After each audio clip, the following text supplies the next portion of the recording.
आज का हमारा लेक्चर है हाइट एंड डिस्टेंस के बारे में। हाइट और डिस्टेंस को कैसे फाइंड किया जाएगा with the help of trigonometry से हम एप्लीकेशन ऑफ ट्रिग्नोमेट्री का यूनिट हमने कंप्लीट कर दिया था। तो आज हम इसकी एप्लीकेशन पढ़ेंगे कि हम कैसे हाइट और डिस्टेंस निकाल सकते हैं with the help of trigonometry. Use करेंगे इसके फार्मूले, जितने भी फार्मूले हैं तो उनका यूज़ करके हम हाइट और डिस्टेंस फाइंड करेंगे। तो सबसे पहले हम यूनिट को शुरू करने से पहले जो इसमें मेन इंपॉर्टेंट जो टॉपिक्स हैं वो आता है हमारे पास angle of elevation. Angle of elevation क्या होता है? तो कहता है it is the angle formed by the line of sight with the horizontal when it is above the horizontal level. तो ये वो angle formed by the line of sight with the horizontal. तो ये होता है हमारे पास एंगल लाइन ऑफ साइट और हॉरिजेंटल लाइन के बीच में, मगर अबो द हॉरिजेंटल लेवल। तो अबो द मीन्स हम जैसे लाइन ऑफ साइट हो गया, मानो हम मानो यहाँ पर खड़े हैं, ठीक है। तो यहाँ पर हमारी आइज़ ये आ गई, मानो तो इस हम यहाँ पर खड़े हैं तो ऑब्जेक्ट हमारे पास कोई भी मानो यहाँ पर है। तो यहाँ से हम जो एंगल ड्रा करेंगे, ये लाइन ड्रा करेंगे, इसको हम कहेंगे लाइन ऑफ साइट। तो अब यहाँ से हम जो हॉरिजेंटल लाइन ड्रा करेंगे, ये आ गया हमारे पास हॉरिजेंटल लाइन। तो इनके बीच में जो एंगल बनेगा तो उसको हम क्या कहते हैं? ये आ गया हमारे पास एंगल ऑफ एलिवेशन। ये था हमारा सिंपली। तो इसमें हमने एक बात ध्यान रखनी है, जो एंगल ऑफ एलिवेशन होता है इसमें हमेशा जो साइट होती है हम हमेशा सार को ऊपर करके देखते हैं। तो ऊपर करके देखेंगे तो जो एंगल बनेगा उसको हम क्या कहेंगे? Angle of elevation. तो लाइन ऑफ साइट हमारे पास कौन सी होती है? जो हमारी आँखों से जहाँ पर हम ऑब्जेक्ट की तरफ देखेंगे उसको हम क्या कहेंगे? Line of sight. और लाइन ऑफ साइट और दूसरा आ गया हमारे पास जो हॉरिजेंटल लाइन बनती है, इसके बीच में जो एंगल बनेगा उसको हम कहेंगे एंगल ऑफ एलिवेशन, मगर हम अबो द हॉरिजेंटल लाइन। तो हॉरिजेंटल लाइन के अबो ये एंगल बनेगा। तो दूसरा आता है अब आते हैं हमारे पास बारी angle of depression. Angle of depression ये क्या होता है? तो कहते हैं angle of depression of an object view is the angle found by the line of site. ये भी एंगल बनता है, जो पहला हमने एंगल देखा वो भी लाइन ऑफ साइट के बीच में और हॉरिजेंटल लाइन के बीच में बनता था। ये वाला जो एंगल ऑफ डिप्रेशन है ये भी हमारे पास किस किस के बीच में बनेगा? जो हमारे पास line of sight with the horizontal. तो हॉरिजेंटल के साथ ये भी लाइन ऑफ साइट, मगर when it is below the horizontal level. मगर यहाँ पर जो हमारे पास लाइन ऑफ साइट होती है वो बिलो द हॉरिजेंटल लेवल होती है। तो जो हमारे पास एंगल ऑफ एलिवेशन होता है ये अबो, और जो हमारे पास एंगल ऑफ डिप्रेशन होता है ये बिलो।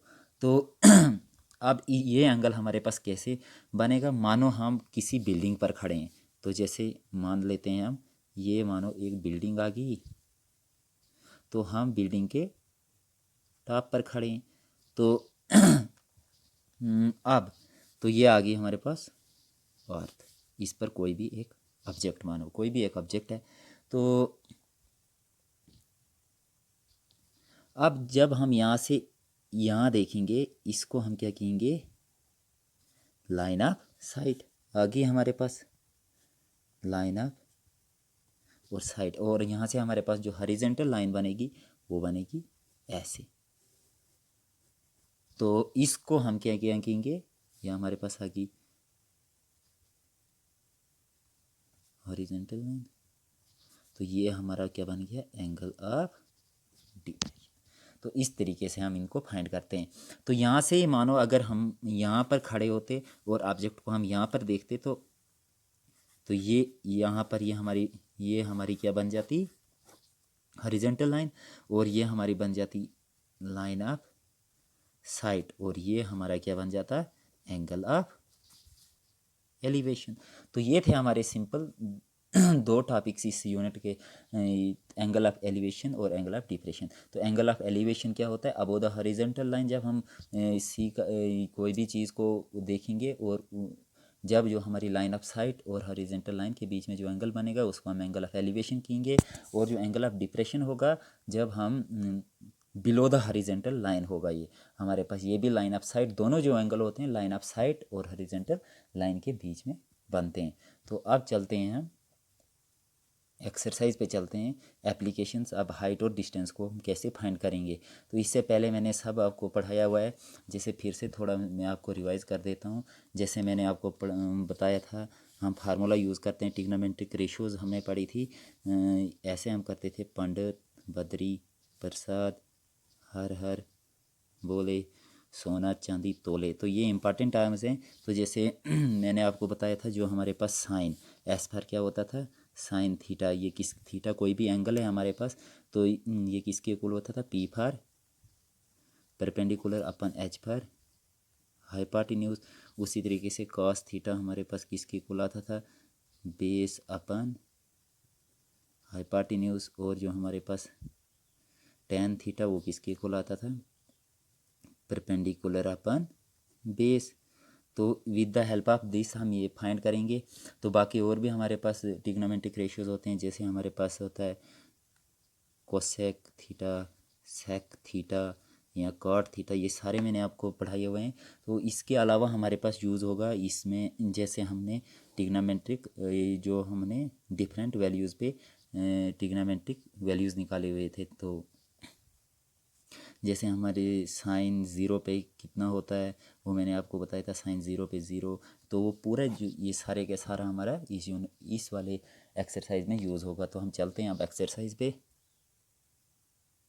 तो अब हमारे पास जो क्वेश्चन है, क्वेश्चन में कह रहा है कि a tree break due to storm and the broken parts bend so that the top of the tree touches the ground making an angle of 30 degree with it.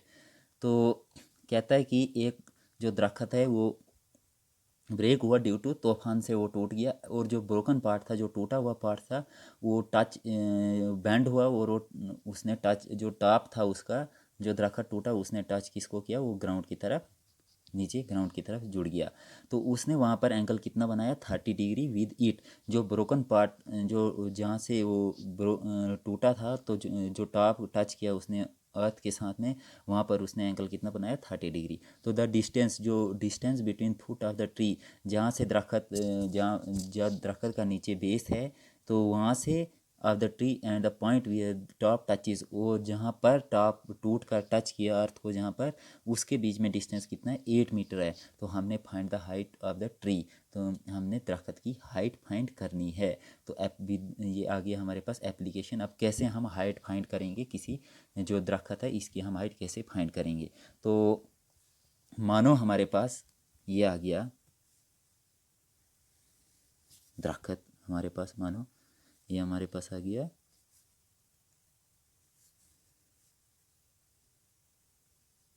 दरख्त। तो ये यहाँ से मानो टूटा, ठीक है। तो जो बैंड पार्ट था उसने अर्थ को टच किया, तो जो जब टूटेगा तो ये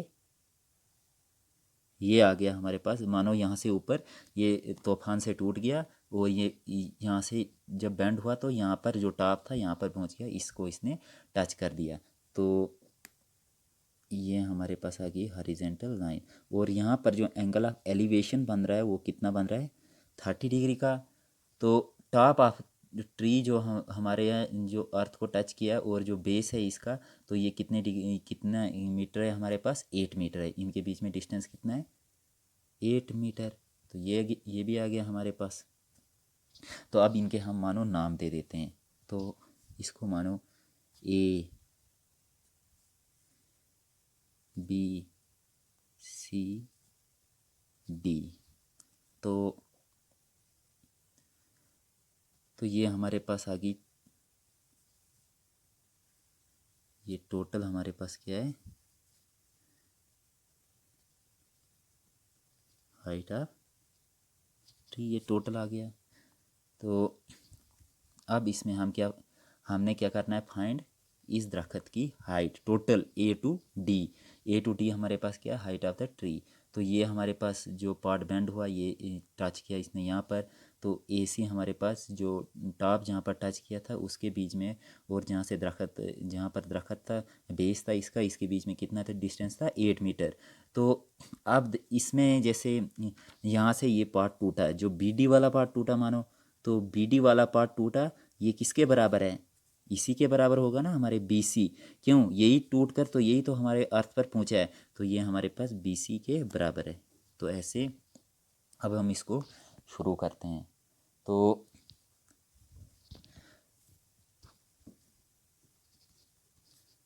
लेट हम मानते हैं कि A D be the height of the tree and, और जो हमारे पास है B D be the broken part of the tree.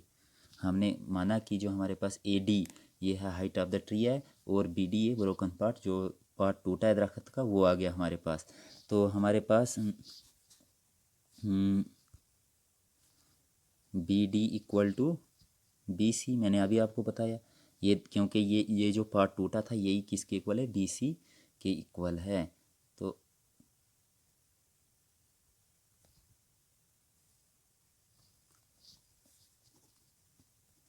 जो हमारे पास एंगल ऑफ एलिवेशन है वो कितना है, 30 डिग्री है।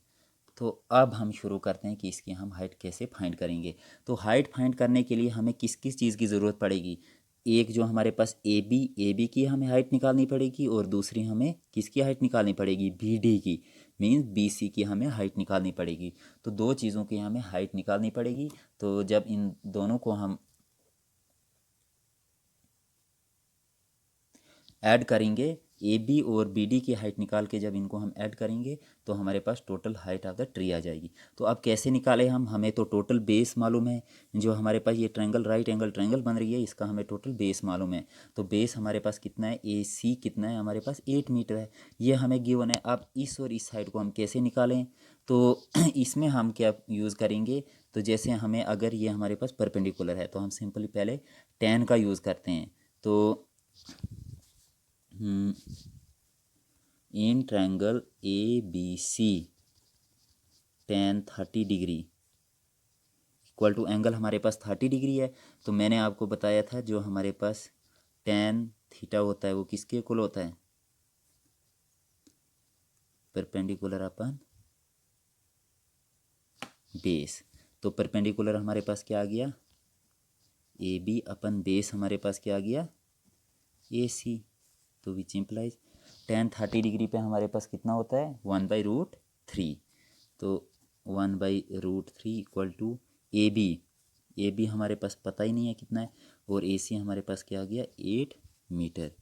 तो which implies A B equal to, A B को हम यहाँ पर ही रखेंगे तो 8 मीटर को इस साइड शिफ्ट करेंगे तो ये हमारे पास क्या बन जाएगा, 8 ऊपर चले जाएगा, 8/√3 मीटर। तो ये हमारे पास क्या आ गया, या तो इसको और हम थोड़ा सिंप्लीफाई कर सकते हैं, इक्वल टू 8/√3 इंटू √3/√3 मीटर। तो इक्वल टू हम ये हमारे पास आ गया 8√3/√3 का स्क्वायर मीटर। तो square root cancel, equal to 8√3 metre. तो ये हमारे पास आ गया डिस्टेंस ए बी। तो ए बी हमारे पास कितना आ गया, 8√3/3 मीटर। तो अब हमें नेक्स्ट जो निकालना पड़ेगा, नेक्स्ट हमें ए बी तो हमने फाइंड कर दिया, अब हमें किस चीज़ को फाइंड करना है, इस वाली साइड को। तो इस वाली साइड को हम फाइंड करेंगे। तो ये हम पैथागोरस थ्योरम से भी फाइंड कर सकते हैं, या तो हम अब कोई भी, या तो साइन कास कोई भी हम मेथड लगा के इसको निकाल सकते हैं। तो एक साइड हमारे पास क्या आ गई, A B equal to 8√3/3 metre. तो अब दूसरी साइड हम निकालेंगे। तो अब यूज़ करते हैं हम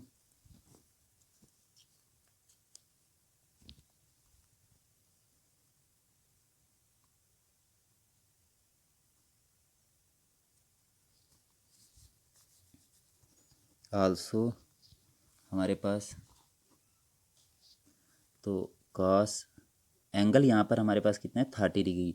तो कॉस किसके इक्वल होता है, बेस, ये बेस अपन हाइपोटेन्यूज। तो बेस आ गया हमारे पास ए सी अपन हाइपोटेन्यूज हमारे पास आ गया B C. Which implies cos 30। तो cos 30 पे हमारे पास कितना होता है √3/2। तो √3/2 इक्वल टू AC। तो AC हमारे पास कितना है 8 अपन, तो BC हमें मालूम ही नहीं है।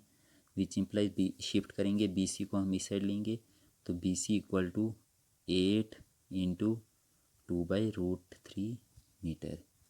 तो ये हमारे पास आ गया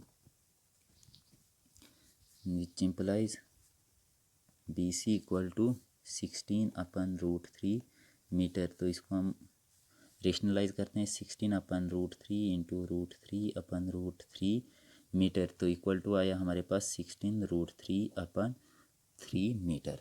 तो ये हमारे पास आ गया। इसको हमने सिंपली यहाँ पर रेशनलाइज किया है, तो √3 से हमने मल्टीप्लाई भी किया, डिवाइड भी किया। तो 16√3/√3 इंटू √3 का स्क्वेयर, तो स्क्वेयर रूट कैंसिल, खाली हमारे पास 3 बच गया मीटर।